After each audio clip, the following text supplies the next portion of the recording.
We're through preseason, right? We're ready to go. How ready is everybody in this room to just start playing? I think everybody's really excited. I thought the camp was pretty hard. I think guys battled their asses off throughout the whole two and a half weeks we're here, and we're excited to get the season started. We have a lot of new faces, new systems, so we're ready to put it in the test.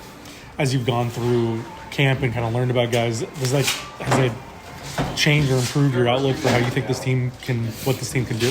Well, we're still in the process of learning about everybody. It's only 2.5 weeks, but so you're learning the personalities, you're learning how the team's going to look, how what our features are going to be. So I'm very positive with the way we hold each other up to standard and the way we're practicing right now. The speed, I feel like we're just getting better every time we step on the ice and quicker and know where everybody is. So that's, I think, a great things for us to get under our skin before the first official game starts. And I thought that we battled all the way to the end last game, and that was something that I really liked from our group. I didn't necessarily like the start, but we found our legs in the late second, and in the third I thought we got better as the game went on. So that's something we want to continue getting better at. How do you feel the group is adjusting to the defensive system change, to the zone? Yeah, it's adjustment. I think we had some very good things we did last game. Well, obviously, we did some things that we need to still work on. But, we addressed it today in the video. We're still talking about it. There's still going to be a lot of learning curves and learning shifts, I would say, throughout the season. So it's a progress. We're doing steps in the right direction, and that's what I really enjoy.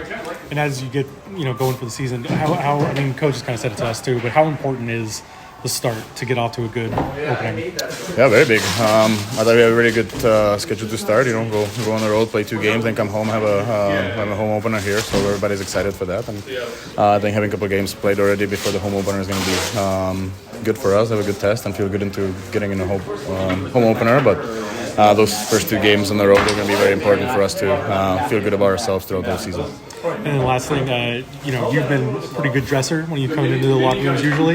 Now with the change in the dress code, does that change how you approach coming into game days? Yeah, 100%. It's a little laid back, but I still think guys want to look good going to the game. So I don't think the traditional suit is going to be seen much, but I'm pretty sure there's still guys some rocking them, especially at home, and you want to feel good, going to the game. So I'm still expecting a few guys wearing some nice suits to games. Which of these guys is going to take advantage of that the most and kind of dress down? I think the youngest guys are up to the dress down the most. I think like I said, we hold each other to some level of standard, so I don't necessarily think we're going to be outrageous outfits, but definitely a little lighter than the full suit. The hat's going to come back? Oh, yeah. I need to wear the hats, yeah. I don't like to do my hair. Last few games you've been playing with Ross and Beckett. What do you like about that line, that kind of combo that you have? Yeah, Ross plays hard, physical, and he's able to get on pucks and create turnovers in the offensive zone, and then Beckett's a great goal scorer, so for me and Ross to kind of do our part and get Beckett the puck, I think is kind of the biggest thing, so it's kind of what we've been working on. It's definitely a different mix, right, with kind of the veteran, the bruiser, the speed, the skill. Do you look forward to that kind of combination? For sure, yeah. I think just with time, too, that you kind of understand how one another plays and kind of have to dictate your own game off of that, so, I think throughout camp we played each other for a good amount of time where you can kind of get comfortable and just kind of slowly build into that, knowing what Ross is going to do out there and what Beck's going to do out there. When you see that, when you get him the puck in space, what kind of player is he? He's great. He's very, very skilled player. His shot is, he's got a great shot. Like I always tell him, like whenever you can shoot the puck, like I don't even really know how to explain it. It's really fun to watch. So yeah, he's a great guy with time and space, and it's kind of up for me and Ross to give him that time and space. How much is everybody just looking forward to now that the preseason's out of the way, you're ready to go? Yeah, for sure. How much is we're excited. I think, preseason and camp is always tough. And after the last preseason game, we had time to get away, hang out with the guys, and now it's go time. So we got a couple more practices and then a game coming up here that we're all looking forward to. And then a little bit of a change for game days is the dress code, right? Everybody's not required to come in the suits. Does that change for you? Yeah, I'm just going to keep it casual. Wear jeans or ABC pants, nice jacket. It's honestly, I'm just glad I don't have to pack a suit. That's kind of the biggest thing. So, yeah. Yeah, was that something that all the guys kind of across the league were just ready to embrace the loss of that? Yeah, I don't know. I don't know if I think some guys enjoy wearing suits to games, but for myself, I just like keeping it comfortable and, like I said, not packing one. So I'm excited for that. Cool. the end of the preseason, getting ramped up for the regular season. How do you think things have gone for training camp? No, they've been good. Up tempo. Guys are excited. I think guys are happy training camp's over. Excited to play for something, play for real. Get on the road, get some dinners in us, and play hockey. Been playing on the line with Stromer and Killer. Oh, here we go. What's that been like? I think it's 264 games together. Killer's the third amigo now, so the old veteran line. I guess on this team, yeah, it's a veteran line. So no, I think for us it's just to been around and kind of know what we need to do on a nightly basis to help this team win, and whatever our role is going to be. We want to help this team win, succeed every single night. So I think we're going to try and drive the play as much as we possibly can, and be hard on the other team's defense and whatever line we match up against. I'm quite familiar with Q, but what's it been like getting to know the rest of the new guys on the coaching staff? Yeah, I mean, I haven't had Q in like 3 years, but the days have been exactly the same. So, I think guys are adjusting really well to him. I think he's very transparent. We know exactly what he wants on and off the ice, and we know what's expected of us individually and as a team. So I think when you have that transparency with a coach and knowing what to expect every single day, I think this whole transition has been easy. The new assistant coaches, they've got a lot of head coaching experience. Jay Woodcroft, Ryan McGill. What have you been able to learn from those guys so far throughout training camp?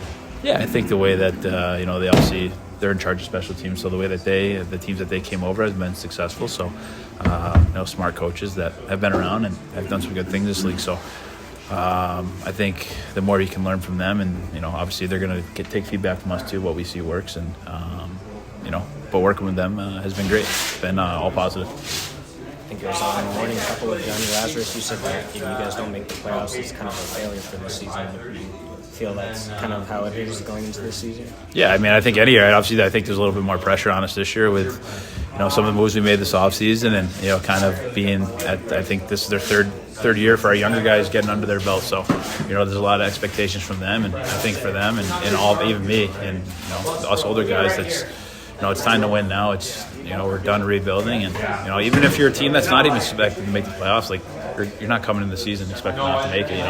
Anything could happen in this league. I think the biggest thing for us is just we got to get off to a good start. I think you even talked about it, and we always talked about it as players. Like you can make the playoffs in the first 12 games of the season, and you can also not make the playoffs the first 12 games of the season. So I think we can't look too far ahead of ourselves. Though we just got to get better and better every single day and take it one game at a time. I think it's maybe like 7-game stretch where you guys are on the road just to start off the season. Is that how does that kind of impact the team, getting to know each other, being around each other for so much? Oh, it's great. I mean, I think all of us have been around each other. There's been a little bit of changeover with a couple new guys coming in, but they're familiar with all of us. So I think the more you can get on the road and do team stuff, get dinners, and just being around each other. We'll get sick of each other after the end of the 14 days, but it's always fun to get on the road and get away from home, get a little bit more sleep, especially the guys that have kids. So I try to catch us some sleep. I noticed you changed your goal song up for the season, no more the stroke. I didn't change it. No. They played a different. Talk to JoJo. That's not me. That's not me. I heard you kind of got the role of a team DJ. Yeah, I had that role for 5 years in Florida, and I didn't really want it back, but I was actually updating my playlist on the way here this morning, listening to rap music at 7:30 in the morning. So, trying to just keep it up to date. And now my next task is to make a morning mix. So we got to get that ready for Seattle. You got any early choices that you're gonna throw in there? Morning mix, probably everything.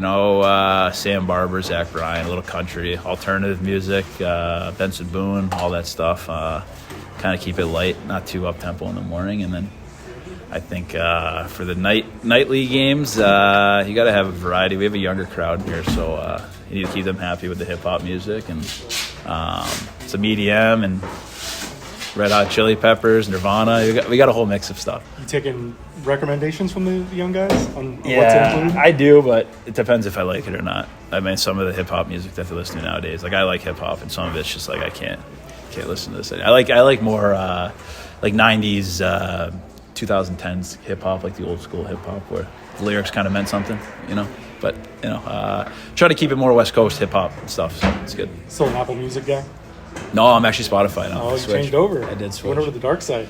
Yeah, some podcasts that were on Apple Music that I switched over to. So I had both subscriptions, but I think Spotify is just a little bit more easier to navigate. It gives you more options too, a lot more remixes and stuff on Spotify. So Is that where you're making the playlists? yeah, on Spotify, yeah. All right, people are going to go find those now. You know that. Yeah, we'll see. Is there anything that you're maybe looking forward to this season as opposed to maybe ones in the past? No, I think whether it's your first year or your 11th year, you're kind of excited to get going. Like I said before, I think everyone's really excited about the new coaching staff, and things have been great here during training camp, and there's a very good vibe in this room. Everyone's very, very positive, and I think at the end of the day, there's going to be some tough times in the season, tough stretches, and it's on us in this room to be holding people accountable and also giving guys a pickup when they need it. So there might be a big age gap in some of the guys in this room, but we all have really close relationships, and we're not afraid to reach out and to help someone or include someone in something. So Last one is dress code changed for the year, right? With the what you can wear to games. Does that benefit you? Do you feel like you're I love a it. dress down guy? I love it. I'm actually a big fashion guy. I like shoes. I like clothes and stuff. So I'd much rather spend $1,000 on some shirts and some pants I'm going to wear again, other than spending $2,000 on a suit that gets dirty from all the road trips we go on through the year. So yeah, it's great. Obviously we got some younger guys in this team, so there is no dress code, but we'll keep them in check a little bit. Who's going to do the worst and best with that stuff? We got to keep Leo Carlson some tabs on him for sure. He likes to, teeter-totter a little bit with the dress code and what we can and can't wear. I mean, there is no dress code, but it's the NHL. You got to look a little bit presentable. I'm sure if you want some interesting outfits, definitely look at Lucas Dostal. He was the White Knight the other night in LA, so all white. I don't think I'd go with all white for my choices. That's dangerous. It's very dangerous. I'm straight neutrals, black pants always, and always have to have white sneakers and a neutral top. So that's me.